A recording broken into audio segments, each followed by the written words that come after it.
Hello friends, मैं आप सबके साथ एक ऐसी कहानी शेयर करने जा रही हूँ जिसने सरला की ज़िंदगी की दिशा ही बदल दी। भैया के चले जाने के बाद मैं गांव से दूर शहर में जॉब करता हूँ। जॉब के कारण गांव जाना कम ही हो पाता है।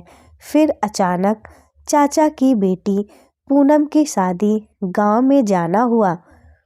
भैया के चले जाने के बाद परिवार का मैं इकलौता लड़का हूँ। मेरे जाने से पूरे परिवार में खुशी की लहर दौड़ आई।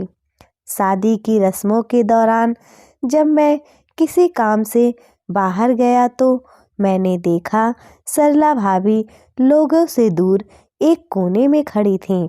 मानो ऐसा लग रहा था जैसे उन्हें शादी की रस्मों से दूर रखा जा रहा है।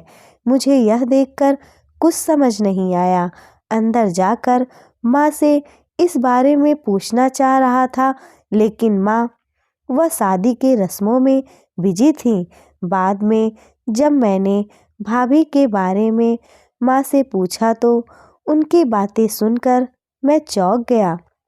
उन्होंने बताया कि भैया के चले जाने से बाबूजी समाज में पनपती कुरीतियों के कारण तुम्हारी भाभी को घर से निकाल अलग झोपड़ी बनाकर रहने पर मजबूर कर दिया।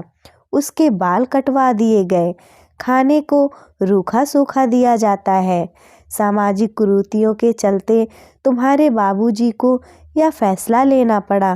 कहते कहते माँ फूट फूट कर रोने लगी। मैंने माँ से कहा, भैया के मौत से उनका क्या दोष है, उन्हें क्यों सज़ा मिल रही है। यही कहता हुआ मैं भाभी के पास गया और उनको दूसरी शादी करने का दबाव डाला। भाभी ने रोते हुए कहा, एक विधवा स्त्री से दूसरी शादी भला कौन करेगा। इस समाज में इतना आसान नहीं है राजेश। घर में शादी संपन्न होते ही मैं अपने बाबूजी के पास गया और कहा, बाबूजी, विधवा स्त्री के बारे में आपका क्या विचार है। बाबूजी ने बड़े ही धीमे स्वर में कहा, मैं इनको कुप्रथाओं को नहीं मानता, लेकिन यह कुप्रथा हमारे समाज को इस तरह जकड़ा हुआ है कि मैं कुछ नहीं कर सकता। तब मैंने बाबूजी से कहा, बाबूजी, मैंने भाभी से शादी करने का फैसला किया है, क्या आप इस फैसले में मेरा साथ देंगे।